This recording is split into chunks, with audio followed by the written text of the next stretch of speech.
ਜੀ। ਤੁਸੀਂ ਬਿਕਰਮ ਮਜੀਠੀਆ ਦਾ ਜ਼ਿਕਰ ਕੀਤਾ। ਬਿਕਰਮ ਮਜੀਠੀਆ ਦੀਆਂ ਮੁਸ਼ਕਲਾਂ ਵੀ ਕਹਿੰਦੇ ਵੱਧ ਸਕਦੀਆਂ ਨੇ? ਬਿਲਕੁਲ ਜੀ, ਬਿਕਰਮ ਮਜੀਠੀਆ ਹੋਰਾਂ ਦੇ ਮਾਮਲੇ ਦੇ ਵਿੱਚ ਜਿਵੇਂ ਆਪਾਂ ਅਕਸਰ ਦੇਖਦੇ ਹਾਂ ਕਿ ਜਦੋਂ ਕੋਈ ਬੰਦਾ ਇੱਕ ਮਾਮਲੇ 'ਚ ਘਿਰਦਾ ਤਾਂ ਉਹਦੇ ਹੋਰ ਕਈ ਮਾਮਲੇ ਨਾਲ ਕੱਢ ਲਏ ਜਾਂਦੇ ਆ।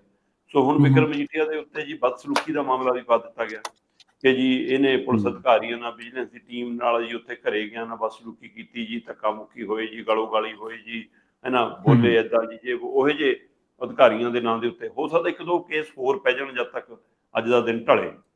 ਇਹ ਵੀ ਮੰਨਿਆ ਹੂੰ, ਜਾ ਰਿਹਾ ਕਿ ਉਹਨਾਂ ਦੀ ਧਰਮ ਪਤਨੀ ਜਿਹੜੀ ਐਮਐਲਏ ਆ ਉਹਨਾਂ ਨੂੰ ਵੀ ਪੁੱਛਗਿੱਛ ਲਈ ਸੱਦਿਆ ਜਾ ਸਕਦਾ ਹੈ। ਇੱਕ ਪਾਸੇ ਤਾਂ ਇਸ ਤਰ੍ਹਾਂ ਨਵੇਂ ਕੇਸਾਂ ਦੀ ਮੁਸ਼ਕਲ ਵੱਧ ਰਹੀ, ਦੂਸਰੇ ਪਾਸੇ ਜਿਹੜੇ ਆਮਦਨ ਤੋਂ ਵੱਧ ਜਾਇਦਾਦ ਦੇ ਮਾਮਲੇ 'ਚ ਉਹਨਾਂ ਨੂੰ ਫਸਾਇਆ ਜਾਂ ਫਸੇ ਨੇ ਜਾਂ ਉਲਝੇ ਨੇ ਜਾਂ ਉਲਝਾਇਆ ਹੈ ਨਾ, ਇਹ ਸਾਰੇ ਮਸਲੇ ਤੇ ਜਿਹੜੀ ਆਮ ਲੋਕਾਂ 'ਚ ਕਈ ਤਰ੍ਹਾਂ ਦੀ ਚਰਚਾ ਹੈ। ਉਸ ਚਰਚਾ ਹੂੰ, ਦੇ ਦਰਮਿਆਨ ਜਿਹੜਾ ਰਾਜਨੀਤਿਕ ਤੌਰ ਤੇ ਬਿਆਨੀ ਆ ਸੱਤਾਧਾਰੀ ਧਿਰ ਦਾ ਕਿ ਵੀ ਇਹ ਡਰੱਗ ਹੂੰ, ਮਨੀ ਹੈ, ਉਸ ਖੇਤਰ 'ਚ ਵੀ ਉਹਨਾਂ ਦੀ ਮੁਸ਼ਕਲ ਹੁਣ ਵੱਧ ਗਈ ਹੈ। ਕਿਉਂਕਿ ਜਿਸ ਹੂੰ, ਤਰ੍ਹਾਂ ਸਾਬਕਾ ਡੀਜੀਪੀ ਸਿਧਾਰਥ ਚਟੋਪਾਧਿਆਏ ਹੈ ਨਾ, ਉਹਨਾਂ ਨੇ ਜੋ ਹੂੰ, ਜਾ ਕੇ ਉੱਥੇ ਮੁਲਾਕਾਤ ਕਰਕੇ ਕਿਹਾ ਵੀ ਮੇਰੇ ਕੋਲ ਸਾਰੀ ਜਾਣਕਾਰੀ ਆ, ਮੇਰੀ ਜਾਣਕਾਰੀ ਦੀ ਵਰਤੋਂ ਕਰ ਲਓ, ਮੈਂ ਤੁਹਾਨੂੰ ਸਾਰਾ ਕੁਝ ਦੱਸਣ ਲਈ ਤਿਆਰ ਹਾਂ, ਮੇਰੇ ਬਿਆਨ ਦਰਜ ਕਰਨੇ ਪਏ ਮੈਂ ਬਿਆਨ ਦਰਜ ਕਰਾ ਦੂੰ। ਆਪਾਂ ਗੱਲ ਕਹਿ ਰਹੇ ਸੀ ਐਮਐਲਏ, ਮੰਤਰੀ, ਕੇਜਰੀਵਾਲ, ਭਗਵੰਤ ਮਾਨ ਕਿਉਂ ਨਹੀਂ ਬਿਆਨ ਦਰਜ ਕਰਾਉਂਦੇ ਜਿਹਨਾਂ ਕੋਲ ਇੰਨੀ ਜ਼ਿਆਦਾ ਜਾਣਕਾਰੀ ਆ, ਸਿੱਧਾ ਸਾਰਾ ਕੁਝ ਪਤਾ ਹੈ ਕਿ ਪੈਸਾ ਜੀ ਕਿੱਥੋਂ ਆ ਰਿਹਾ ਸੀ ਜੀ, ਕਿਹੜੀ ਗੱਡੀ 'ਚ ਬਿਠਾਉਂਦੇ ਸੀ ਜੀ, ਕਿਵੇਂ ਮਾਲ ਢੋਂਦੇ ਸੀ ਜੀ, ਫਿਰ ਜੇ ਸਾਰੀ ਹੂੰ, ਜਾਣਕਾਰੀ ਇਹ ਵੀ ਗਵਾਹ ਬਣ ਜਾਣ। ਪਰ ਹੂੰ, ਸਾਬਕਾ ਡੀਜੀਪੀ ਜੇ ਗਵਾਹ ਬਣਦੇ ਨੇ ਤਾਂ ਇਸ ਨੂੰ ਵੀ ਕਾਫੀ ਮਜ਼ਬੂਤ ਮੰਨਿਆ ਜਾਊਗਾ।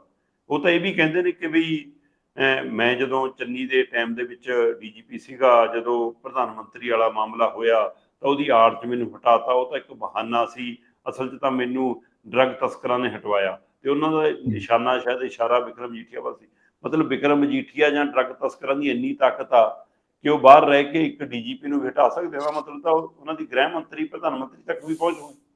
ਹੂੰ, ਸੋ ਇਸ ਲਈ ਉਹਨਾਂ ਦਾ ਹੁਣ ਇਹ ਬਿਆਨ ਕਿੰਨਾ ਕੁ ਅਸਰ ਰੱਖੂਗਾ। ਫਿਰ ਸਾਬਕਾ ਡਿਪਟੀ ਡਾਇਰੈਕਟਰ ਨੇ ਵਿਜੀਲੈਂਸ ਦੇ ਨਿਰੰਜਨ ਸਿੰਘ, ਉਹ ਵੀ ਉਹਨਾਂ ਜੀ, ਤੱਕ ਵੀ ਪਹੁੰਚ ਅਪਰੋਚ ਕੀਤੀ ਹੈ, ਕਹਿੰਦੇ ਉਹਨਾਂ ਨੂੰ ਵੀ ਜਾਂਚ 'ਚ ਸ਼ਾਮਲ ਕਰਾਇਆ ਜਾ ਰਿਹਾ ਕਿ ਉਹਨਾਂ ਦੀ ਜਾਣਕਾਰੀ। ਸੋ ਬਿਕਰਮ ਮਜੀਠੀਆ ਨੂੰ ਚੌਂ ਪਾਸਿਓ ਹੁਣ ਘੇਰਨ ਦੀ ਤਿਆਰੀ ਹੈ, ਤੇ ਰਾਜਨੀਤਿਕ ਤੌਰ ਤੇ ਵੀ, ਤੇ ਜਿਹੇ ਜਿਹੇ ਹੂੰ, ਦਸਤਾਵੇਜ਼ ਵਿਜੀਲੈਂਸ ਨੇ ਤਿਆਰ ਕੀਤੇ ਉਹਨਾਂ 'ਚ ਵੀ।